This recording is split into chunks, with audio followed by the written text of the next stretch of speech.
Berfirmanlah Tuhan kepada Musa, Pergilah menghadap Firaun, sebab aku telah membuat hatinya dan hati para pegawainya berkeras, supaya aku mengadakan tanda-tanda mujizat yang kubuat ini di antara mereka. Dan supaya engkau dapat menceritakan kepada anak cucumu bagaimana aku mempermain-mainkan orang Mesir, dan tanda-tanda mujizat mana yang telah kulakukan di antara mereka, supaya kamu mengetahui bahwa akulah Tuhan. Lalu Musa dan Harun pergi menghadap Firaun dan berkata kepadanya, Beginilah firman Tuhan, Allah orang Ibrani. Berapa lama lagi engkau menolak untuk merendahkan dirimu di hadapanku? Biarkanlah umatku pergi, supaya mereka beribadah kepadaku. Sebab jika engkau menolak membiarkan umatku pergi, maka besok aku akan mendatangkan belalang-belalang ke dalam daerahmu. Belalang itu akan menutupi permukaan bumi, sehingga orang tidak dapat melihat tanah. Belalang itu akan memakan habis sisa yang terluput, yang masih tinggal bagimu dari hujan es itu. Bahkan akan memakan habis segala pohonmu yang tumbuh di padang. Belalang itu akan memenuhi rumahmu, rumah semua pegawaimu, rumah semua orang Mesir, seperti yang belum pernah dilihat oleh bapamu dan nenek moyangmu, sejak mereka lahir ke bumi sampai hari ini. Lalu berpalinglah ia dan keluar meninggalkan Firaun. Sesudah itu berkatalah para pegawai Firaun kepadanya, Berapa lama lagi orang ini akan menjadi jerat kepada kita? Biarkanlah orang-orang itu pergi, supaya mereka beribadah kepada Tuhan Allah mereka. Belumkah Tuanku insyaf bahwa Mesir pasti akan binasa? Lalu Musa dan Harun dibawalah kembali kepada Firaun, dan berkatalah Firaun kepada mereka, Pergilah, beribadahlah kepada Tuhan Allahmu. Siapa-siapa sebenarnya akan pergi itu? Jawab Musa, Kami hendak pergi dengan orang-orang yang muda dan yang tua, dengan anak-anak lelaki kami dan perempuan, dengan kambing domba kami dan lembu sapi kami, sebab kami harus mengadakan perayaan untuk Tuhan. Tetapi Firaun berkata kepada mereka, Tuhan boleh menyertai kamu jika aku membiarkan kamu pergi dengan anak-anakmu. Lihat, jahatlah maksudmu. Bukan demikian. Kamu boleh pergi, tetapi hanya laki-laki, dan beribadahlah kepada Tuhan, sebab itulah yang kamu kehendaki. Lalu mereka diusir dari depan Firaun. Berfirmanlah Tuhan kepada Musa, Ulurkanlah tanganmu ke atas tanah Mesir, mendatangkan belalang, dan belalang akan datang meliputi tanah Mesir, dan memakan habis segala tumbuh-tumbuhan di tanah, semuanya yang ditinggalkan oleh hujan es itu.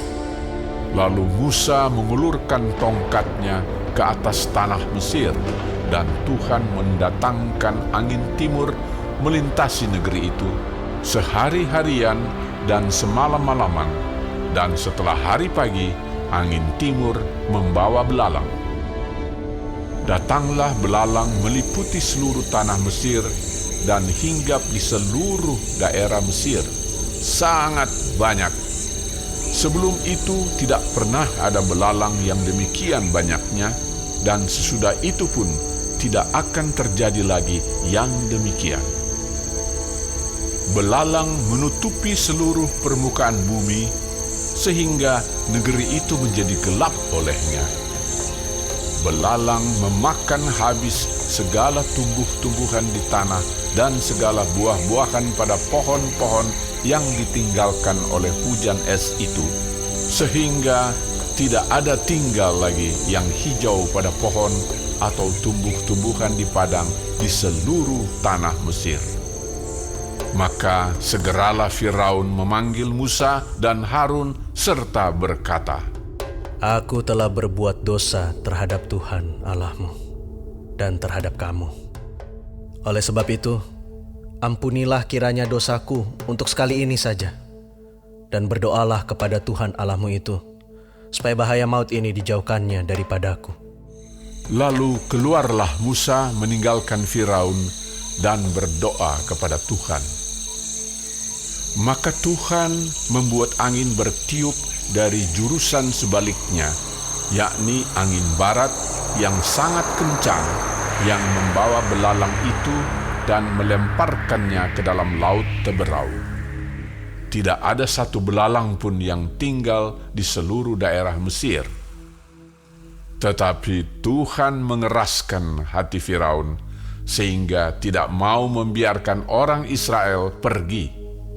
Berfirmanlah Tuhan kepada Musa, Ulurkanlah tanganmu ke langit, supaya datang gelap meliputi tanah Mesir, sehingga orang dapat meraba gelap itu. Lalu Musa mengulurkan tangannya ke langit, dan datanglah gelap gulita di seluruh tanah Mesir selama 3 hari. Tidak ada orang yang dapat melihat temannya, juga tidak ada orang yang dapat bangun dari tempatnya selama 3 hari. Tetapi pada semua orang Israel ada terang di tempat kediamannya. Lalu Firaun memanggil Musa serta berkata, Pergilah, beribadahlah kepada Tuhan. Hanya kambing dombamu dan lembu sapimu harus ditinggalkan. Juga anak-anakmu boleh turut beserta kamu. Tetapi Musa berkata, Bahkan korban sembelihan dan korban bakaran harus engkau berikan kepada kami, supaya kami menyediakannya untuk Tuhan Allah kami. Dan juga ternak kami harus turut beserta kami, dan satu kaki pun tidak akan tinggal. Sebab dari ternak itulah kami harus ambil untuk beribadah kepada Tuhan Allah kami. Dan kami tidak tahu dengan apa kami harus beribadah kepada Tuhan sebelum kami sampai di sana. tetapi Tuhan mengeraskan hati Firaun sehingga dia tidak mau membiarkan mereka pergi. Lalu Firaun berkata kepadanya, Pergilah daripada aku. Awaslah engkau. Jangan lihat mukaku lagi. Sebab pada waktu engkau melihat mukaku, engkau akan mati. Kemudian Musa berkata, Tepat seperti ucapanmu itu. Aku takkan melihat mukamu lagi.